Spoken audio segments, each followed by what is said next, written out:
सर्वोच्च न्यायालयाने 7 नोव्हेंबरला श्वानांबाबत दिलेल्या आदेशावर देशभरातील प्राणीप्रेमींमध्ये अस्वस्थता वाढली आहे।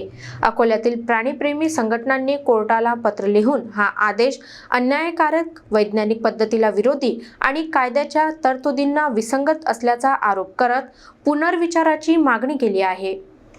प्राणी कल्याणाशी संबंधित प्रकरणात सर्वोच्च न्यायालयाने 7 नोव्हेंबर 2025 रोजी दिलेला आदेश आता मोठ्या चर्चेचा विषय ठरत आहे। या आदेशाविरोधात प्राणीप्रेमी संघटनांनी सर्वोच्च न्यायालयाच्या मुख्य न्यायमूर्तींना पत्र लिहून गंभीर आक्षेप नोंदवले आहेत।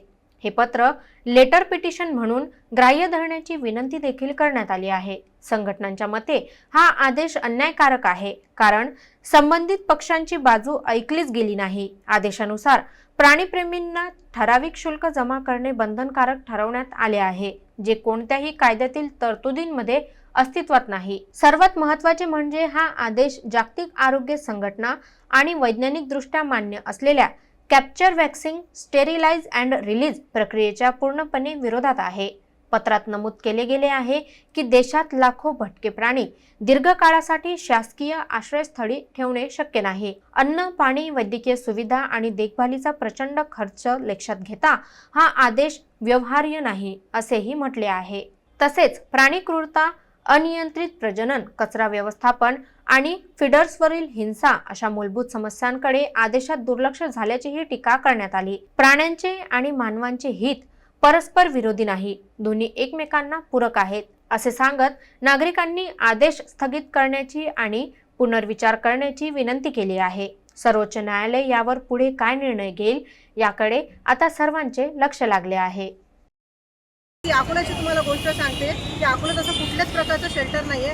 महानगरपालिकेचं तुम्हाला काम सांगते, एवढे वर्ष झाले अकोल्यात एक सुद्धा कोंडवाडा आहे तो सुरू नाहीये। म्हणजे त्यांना साध्या गायी कोंडवाड्यामध्ये टाकता आले नाही तर हे शेल्टर काय चालवतील। आणि तुम्हाला सांगते, हे जेवढं ब्लेम करत आहेत ना की कुत्रे चावले, कुत्र्यांमुळे असं झालं तसं झालं, तर ते कारण, त्याच्या मागचं कारण आहे जे प्रशासन आहे त्यांनी पैसा खाल्ला। निर्बिजीकरण जे केंद्र येते ते करोडोचे टेंडर पास घेतात, ते करोडो रुपये घेतात, 50चे ते ऑपरेशन करतात आणि 500 दाखवतात। तर मग कशी काय संख्या कमी होणार आहे? संख्या ही वाढतच जाणार आहे ना। भ्रष्टाचार यांनी केला, पैसे यांनी खाल्ले आणि त्यांनी खापर कोणावर फोडलं तर ते कुत्र्यांवरती फोडलं। आज शेवटी काय झालं की यांच्या भ्रष्टाचारामुळे हे जे मुकी जनावर आहेत सगळा ब्लेम यांच्यावरती आला आणि हे मुक्या जनावरांवरती अत्याचार होते, त्याच्यासाठी आम्ही हा कॅम्पेन केलेला आहे।